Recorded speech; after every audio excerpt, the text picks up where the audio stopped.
Bonjour, bienvenue dans ce point bourse du 11 octobre 2023. Je rappelle que les informations et analyses données sur cette chaîne sont données à titre indicatif et ne peuvent pas être considérées comme un conseil en investissement. L'investissement boursier est risqué et vous êtes responsable de tous les investissements que vous faites.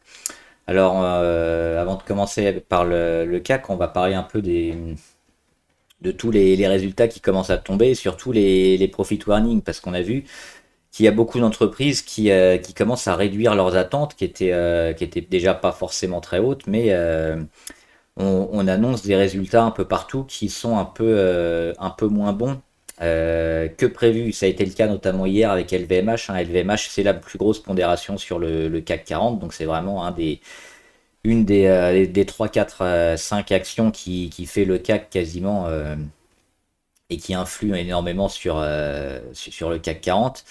Donc le luxe qui a du mal, Christian Dior aussi, hein, qui a descendu. Donc pas mal de profit warning un peu. Ça avait déjà été le cas depuis plusieurs semaines. On va le voir après sur quelques autres actions. À chaque fois, les résultats sont annoncés. Ils sont souvent moyens, voire mauvais, et ils sont souvent vendus surtout par le marché. C'est ça qui est intéressant. Parce que le marché, il peut très bien acheter des mauvaises nouvelles et vendre des bonnes. Mais là, quand il vend des mauvaises, ça nous donne quelque chose d'intéressant sur le marché, son mode de fonctionnement, c'est-à-dire qu'il va être vachement sélectif. Et quand ça commence à être mauvais et qu'il commence à tout balancer, et pas un petit peu, hein, on l'a vu avec LVMH, on va le voir tout à l'heure, mais là, LVMH, ils ont perdu plus de 6%. On a d'autres valeurs qui ont perdu 30 ou 50%. Quand il vend, il fait pas à moitié. Donc ça, c'est notable. Et le jour où on va encore avoir une dégradation de l'économie, ben, on va vendre aussi les bonnes nouvelles. Pour l'instant, il n'y en a pas tellement. Mais on voit que le marché est extrêmement prudent en ce moment et a tendance vraiment à être excessif dans les résultats et à sanctionner directement les résultats ou les prévisions qui ne sont pas à la hauteur. On a aussi Société Générale il y a quelques jours qui avait annoncé des prévisions un peu en deçà de ce qui était attendu. Le marché les a descendus. Donc c'est ça un peu ce qu'on a depuis quelques semaines maintenant.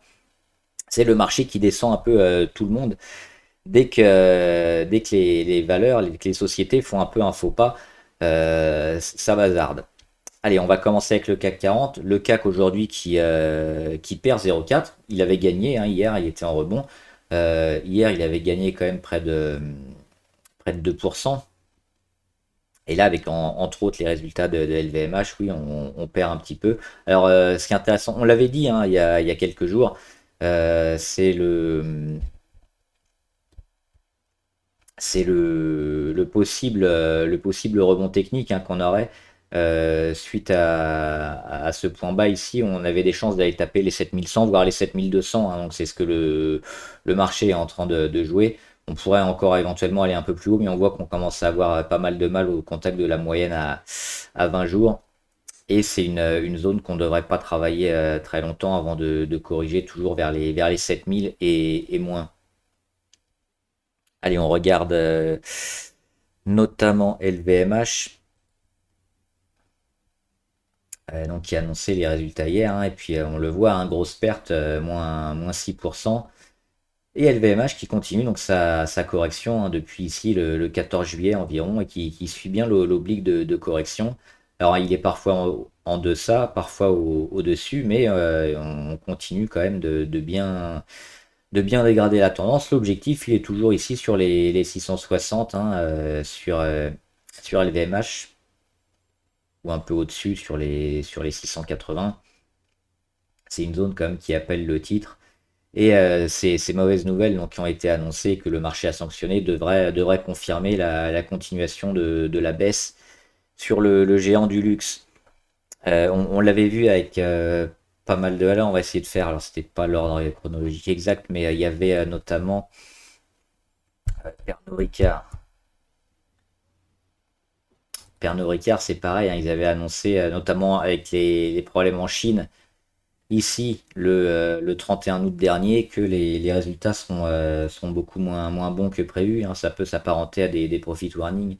Le marché l'avait sanctionné directement et après, Et après, ce qui s'est passé, c'est que ça a continué de baisser et de vendre. Et on voit, hein, on est passé de 190 à 155. Donc la perte sur Pernod Ricard elle est aussi énorme. Et pour l'instant, on n'a peut-être pas encore touché le plus bas, hein. On peine à freiner la chute. Et les volumes à la vente sont toujours là. Donc c'est encore un exemple. Et on avait Alstom. Alstom, c'est plus récent, hein, ça date d'il y a quelques jours seulement. C'était jeudi dernier, la semaine dernière, donc cette annonce sur Alstom avec les résultats pareils qui ont été très, très mauvais. Et Alstom a perdu plus de 30% en une journée, hein, directement, et depuis on le voit, on n'arrive pas à rebondir. Il n'y a même pas de rebond technique. Pour l'instant, on se maintient sur ces niveaux-là, mais le marché est ultra sélectif. On avait également EuroAPI. C'était avant-hier, il me semble, ou hier, non, c'était hier. Donc mardi, EuroAPI qui a perdu exactement, on va le regarder, 59%, donc plus de la moitié de la valeur en une seule journée, hein, sur le. C'est un géant pourtant, EuroAPI, un ex-filiale de Sanofi, mais des résultats qui ont été, des annonces, hein, de prévision de profit warning qui ont été annoncés, qui n'ont pas plu du tout au marché, et le marché l'a directement sanctionné. Alors, cette sanction, elle me semble aussi un peu sévère, hein, plus de quasiment 60% en une journée, sur une action qui était certes en correction, hein, depuis quelques semaines, mais qui est quand même un des leaders, hein, dans la pharmacie européenne, voire même mondiale. Il y a peut-être un petit rebond technique à jouer sur EuroAPI. Il faudra le suivre ces prochains jours, éventuellement le prendre assez rapidement, pour aller taper une zone ici entre les 9,50 et les 7 ou 8, peut-être. Mais le marché, on le voit, est extrêmement dur avec toutes les mauvaises nouvelles. On avait également Société Générale qui avait annoncé des prévisions, hein, j'en parlais tout à l'heure. Euh, C'était ici, le 18 septembre, et on perd en une journée 12%. Et depuis, on voit, on a travaillé la moyenne à 200 et on l'a pas tenue. On est en train de la lâcher, hein, sur la Société Générale. Donc tant qu'on ne revient pas au-dessus des 23 euros, on est plutôt dans une tendance de correction, alors plus ou moins sévère. Mais c'est probablement pas le moment de rentrer sur ces valeurs-là qui ont été sanctionnées parce que le marché attend autre chose. Donc peut-être aller les retrouver un peu plus bas, parce que jouer du rebond technique là-dessus, sur EuroAPI encore on peut avec une petite ligne, mais là sur Société Générale, le message il est clair, hein, c'était le retour ici sur la moyenne à 200, et puis après c'est cassé pour l'instant. On n'est pas à l'abri d'aller chercher une zone autour des 21.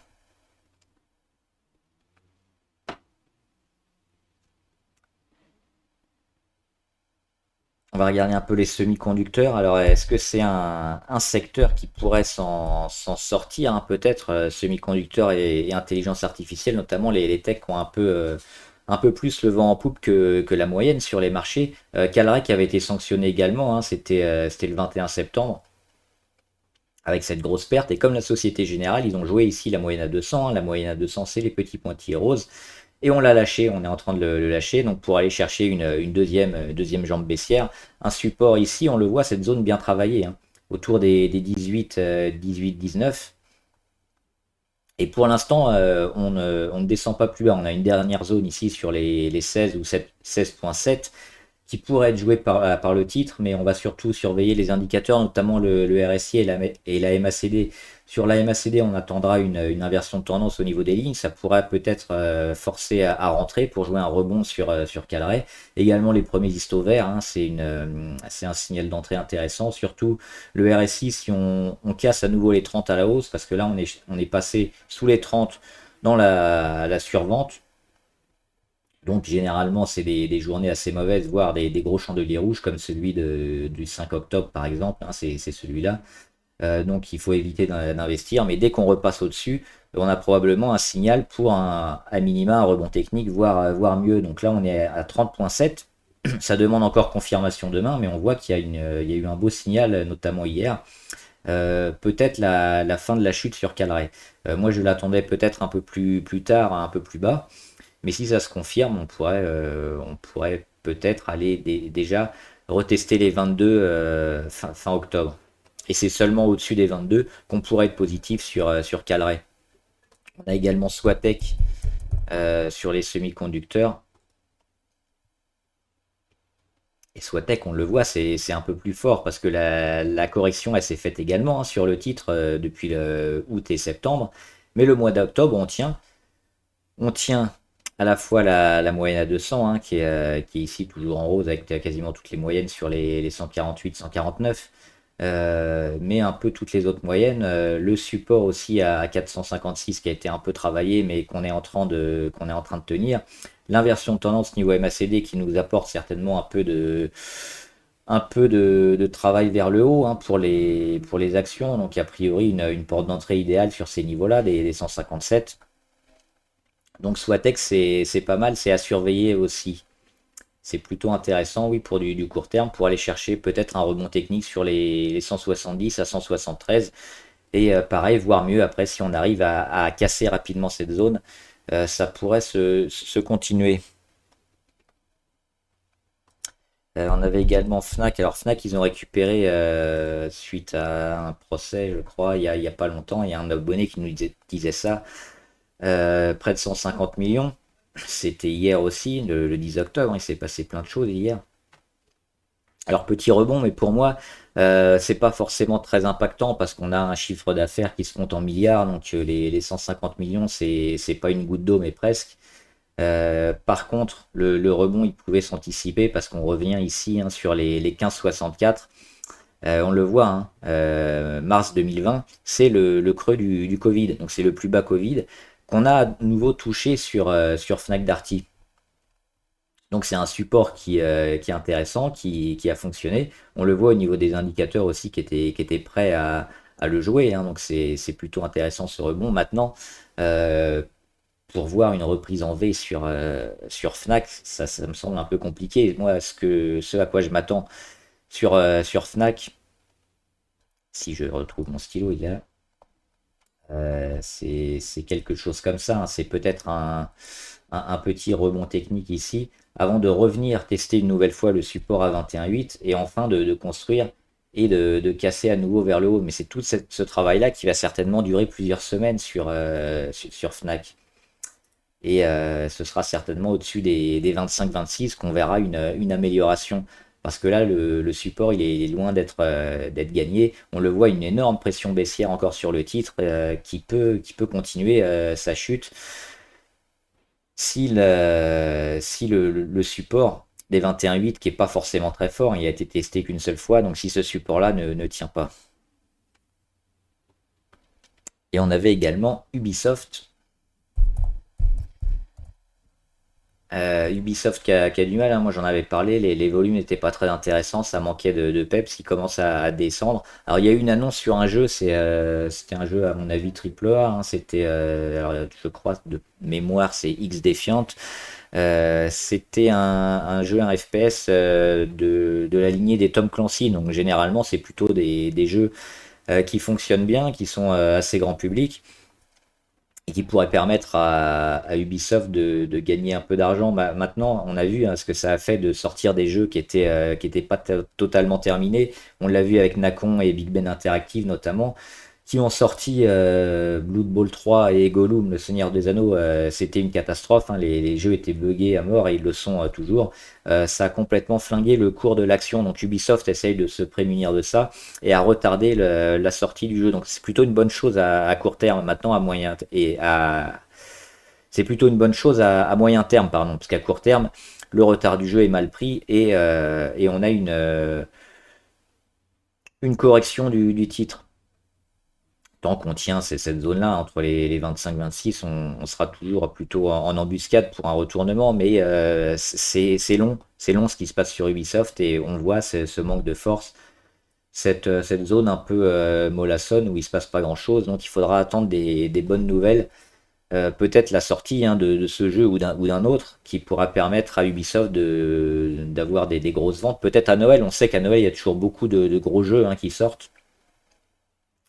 Si les tests et les ventes sont plutôt intéressantes au mois de décembre, on pourrait avoir Ubisoft repartir, mais ce sera certainement pas avant la fin de l'année, je pense, qui sera intéressant de rejouer l'éditeur français. Et enfin, on va regarder deux, trois actions américaines.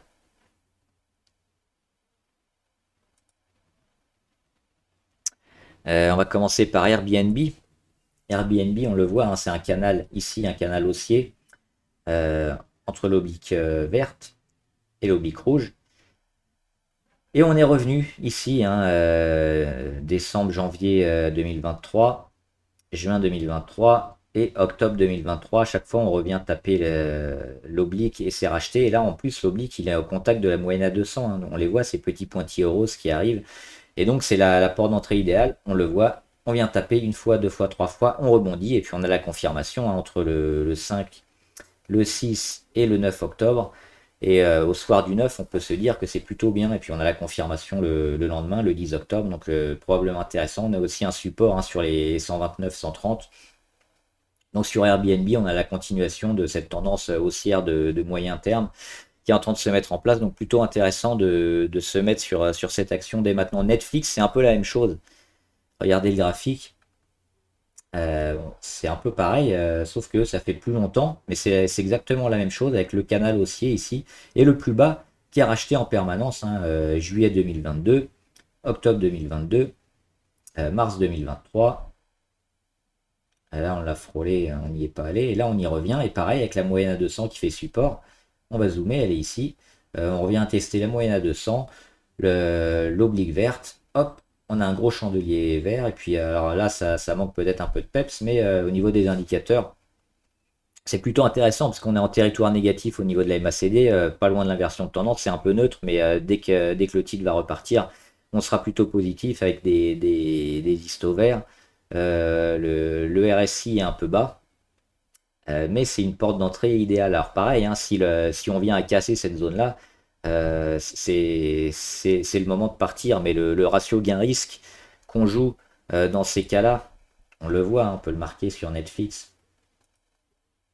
On peut aller chercher environ 3% à peu près de pertes sur Netflix si on rentre maintenant hein, avec un stop autour des 358 ou un peu au-dessus, un peu en dessous selon votre profil.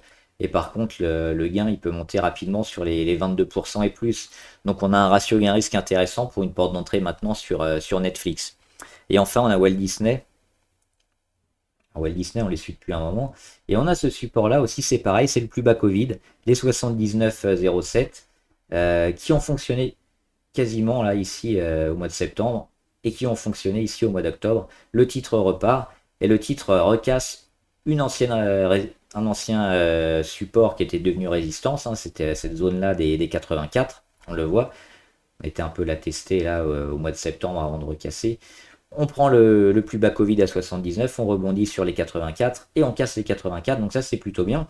C'est peut-être la fin de la chute seulement parce qu'on voit que le cours hein, sur Walt Disney est un peu dégueulasse quand même. Mais si on a une optique plutôt moyen-long terme et qu'on veut investir sur Walt Disney, maintenant ça me semble plutôt intéressant. On a toujours ce gap, cette zone autour des 100 hein, qui seront certainement pivots pour le titre. Le jour où on revient sur les 100, on aura certainement une accélération de la hausse, mais entre-temps, on va avoir pas mal de construction. Mais déjà, on a une fin de baisse sur Walt Disney qui est assez notable. On attend maintenant que ça se traduise, surtout sur les volumes, hein, puisqu'on a eu une ou deux journées, mais on n'a pas de grosses semaines de volume. C'est certainement ça qui nous fera rentrer sur Walt Disney. Et au niveau des actions du portefeuille, on va pas trop les faire. On peut juste faire rapidement Greenvolt. Ah, pareil, il y avait un support intéressant ici sur les 5,21 qui a fonctionné, qu'on a enfoncé 2 jours, mais après on le voit, c'est racheté rapidement. Le secteur de l'énergie plutôt en rebond hein, ces derniers jours. Mais c'est pareil, un Greenvolt, c'est plutôt dans une optique court terme, parce que si on arrive sur les 6,20, C'est pas sûr que ça continue, hein. La tendance, elle est très dégradée sur Greenvolt. Donc attention, on est plutôt en mode court terme ici. Ah oui, c'est Alphabet que j'ai oublié de faire, j'étais rentré dessus il y a quelques jours. Alphabet, on vise les 150, hein. C'est plutôt toujours très, très costaud, hein, au niveau fondamental. Et on avait le petit gap ici baissier qui a été rapidement comblé. Et puis on le voit, hein, toutes ces moyennes toujours largement ascendantes. Des indicateurs aussi avec l'inversion de tendance, le RSI qui dépasse les 60 maintenant. Donc on a une tendance assez forte qui se continue pour amener le cours vers sa résistance majeure à 150.